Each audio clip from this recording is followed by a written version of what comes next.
Bonjour Francis. Bonjour On a Mario. l'impression que cette époque des taux d'intérêt élevés, c'est loin derrière nous. Mais il y a toujours des renouvellements hypothécaires. Il va encore y en avoir durant l'année 2026. Renouvellement hypothécaire de gens qui ont signé leur hypothèque parce qu'il y a eu une époque de taux historiquement bas, là, très, très, très, très bas. C'était très avantageux. C'est moins le fun quand on renouvelle. Oui, effectivement, Mario. Puis il y a comme une drôle de conjoncture là, actuellement dans l'année 2026 où il y a près d'une personne sur deux là, qui va renouveler son hypothèque cette année, là, un ménage sur deux. Et là-dessus, évidemment, une très grande proportion vont voir les paiements là, augmenter assez significativement. Il y a plusieurs cas d'espèces. Ce que tu décris, Mario, c'est le premier, c'est des gens qui ont acheté il y a 5 ans. Le taux fixe 5 ans, là, c'est quelque chose qu'on connaît beaucoup là, au Canada.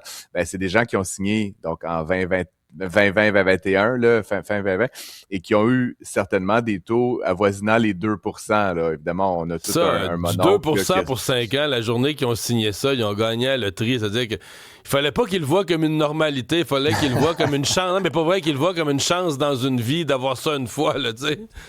Ouais, sauf que le problème, Mario, comme tu peux te l'imaginer, c'est que pas tous les emprunteurs, les acheteurs ont une sophistication financière ou tu sais, une analyse historique des taux là, dans Ouais. l'histoire. Puis la deuxième Puis, chose, c'est qu'il y a beaucoup de premiers acheteurs là, qui se sont ouais. qualifiés tu sais, exceptionnellement parce que le taux était à 1,9 ou à 2,1, qui évidemment se retrouvent 5 ans plus tard. Bon, avec la problématique que là, un taux en bas de 4%, c'est plutôt rare là, ces jours-ci. Donc, ça fait des augmentations qui évidemment en fonction de la valeur de la propriété, mais qui peuvent se chiffrer en plusieurs centaines de dollars. Là, on parle pour une propriété moyenne de 500 000, d'une augmentation autour de 400 dollars par mois. C'est pas de du petit change là, comme différence, évidemment. J'ai eu la chance d'en parler avec un courtier hypothécaire hier à mon balado qui me disait que ça va probablement mener à une augmentation du taux de divorce. Là. Oups. Oh, Je sais pas si on peut faire un lien corrélé là, direct, mais c'est sûr que c'est des moments très tendus, Mario, pour les familles, pour les ménages. Là, quand tu te retrouves avec un trou de 400-500 dollars dans ton budget mensuel et mais qu'on n'y arrive pas, il n'y a est-ce pas une baguette magique là, qui peut... est-ce qu'il pourrait y avoir plus de locataires éventuellement, des gens qui décident de ne plus acheter, mais louer? On observe déjà cette tendance-là, Isa. En fait, il y a une augmentation, en fait, une diminution du taux de propriété au Canada, au Québec. Et c'est très, tu sais, ça se fait là, un dixième de point par dixième de point, mais ça diminue tranquillement parce qu'effectivement, la propriété est de plus en plus chère. J'aimerais quand même nuancer un peu, Mario, parce que, tu sais, des gens qui ont acheté il y a 5 ans à un taux de 1,9%, là, j'en connais. Ils ont remboursé énormément de capital, là, beaucoup plus que n'importe quel ménage quasiment dans l'histoire du pays. Là, tu sais, c'est-à-dire qu'en 5 ans, à tous les mois, ils mettaient des plusieurs centaines de dollars à rembourser, non pas la banque, mais vraiment Du capital. à Non, non, créer mais de l'équité du capital. La deuxième chose, c'est qu'on va se le dire, depuis 5 ans, la valeur des propriétés, je sais pas, en moyenne, là, j'ai pas fait le calcul, mais elle a augmenté de 30, 20 à 30% là, ta propriété.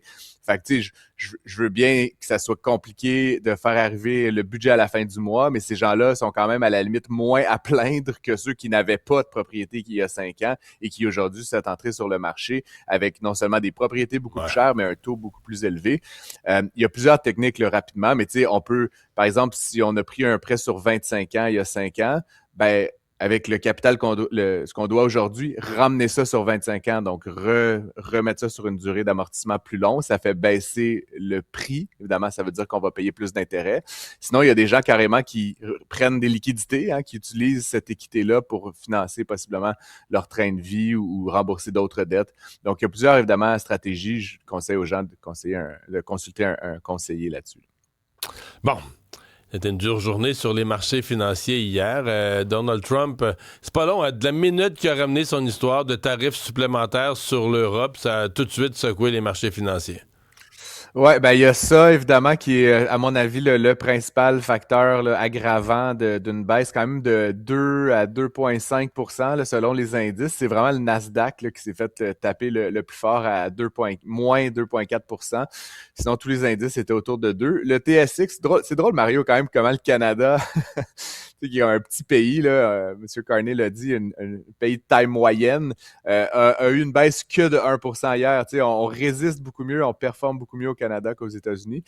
Le Groenland, évidemment, c'est le sujet là, qui rend les marchés nerveux, mais il y a aussi 2 autres facteurs, là, je voulais parler rapidement.